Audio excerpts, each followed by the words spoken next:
Social media की इस वसी दुनिया में जहां आपको कुछ काम की बातें मिलेंगी, वहीं आपको अनवा व अक़साम की खराफात का भी सामना करना पड़ेगा। यहां आपको कभी कोई बिल्ली किसी वीडियो में नमाज पढ़ती नजर आएगी, कभी कोई परिंदा सजदा करता दिखाई देगा, कभी खाना काबा के ऊपर एक फरिश्ता नमूदार होगा जो खुद बैतुल्लाह में किसी को दिखाई नहीं देगा, मगर हम फेसबुकी मुसलमानों को नजर आएगा। कभी माइकल जैक्सन ज़ैन बेका की आवाज में मशहूर अंग्रेजी हम्द से थैंक्स टू अल्लाह गा रहा होगा और सब अंधाधुन सुभान अल्लाह कह रहे होंगे। यहीं कहीं किसी पोस्ट में आपको हजरत आयशा रजी अल्लाह अन्हा की सिलाई मशीन भी दिखाई देगी। क्या कहा? नहीं नजर आई? अरे भाई, सुभान अल्लाह और माशाअल्लाह के कमेंट्स हटाकर देखें, यहीं कहीं पाई जाएगी।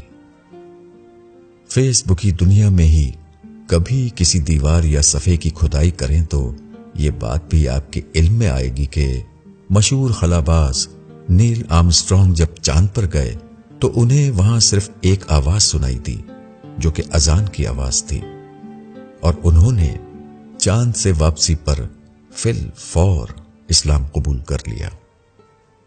अब इस तफसील में कौन जाए कि चांद पर फजा यानी एटमॉस्फेयर जमीन जैसा नहीं और वहां आवाज सुनाई नहीं देती। ना ही कोई इस तहकीक में पड़ेगा कि उस अमरीकी खलाबाज के चांद पर जाने और ना जाने के बारे में भी दो राय हैं।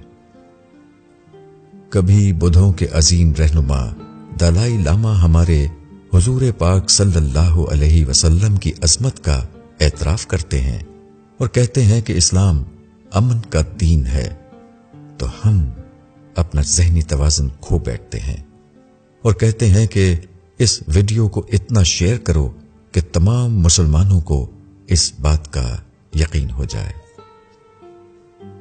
कोई मुझे बताए कि हमारे अकीदे इस कदर कमजोर हैं कि हमें मोहम्मद सल्लल्लाहु अलैहि वसल्लम की ज़ात अक़दस की अज़मत की गवाही इन गैर मुस्लिमों से लेनी पड़ेगी।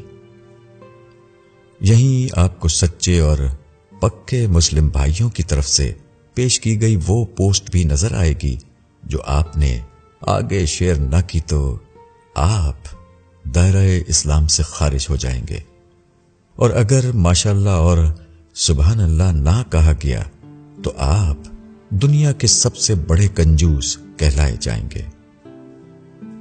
अल्लाह के बंदों, कुछ तो जोर अपने जहन पे भी डाला करो कि इसे जंग न लग जाए। इस बात से किसे इनकार है कि अल्लाह की हर मखलूक चरिंद परिंद उसकी हम्द में मसरूफ है, मगर उनका तरीका हमसे मुख्तलिफ है। नमाज हम पर फर्ज है, न कि उन बिल्लियों पर जिन्हें मुसलमान बनाने की तगोदौ में आप लगे हैं।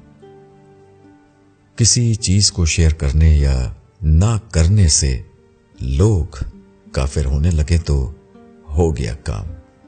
हम तो दायरे इस्लाम से खारिज करार पाएंगे। फिर जरूरत इस अमर की है कि अंधी तकलीद करने के बजाय किसी भी चीज पर यकीन और शेयर करने से पहले इस बात का यकीनी बना लिया जाए कि आया ये सच है या इसकी कोई हैसियत है भी कि नहीं।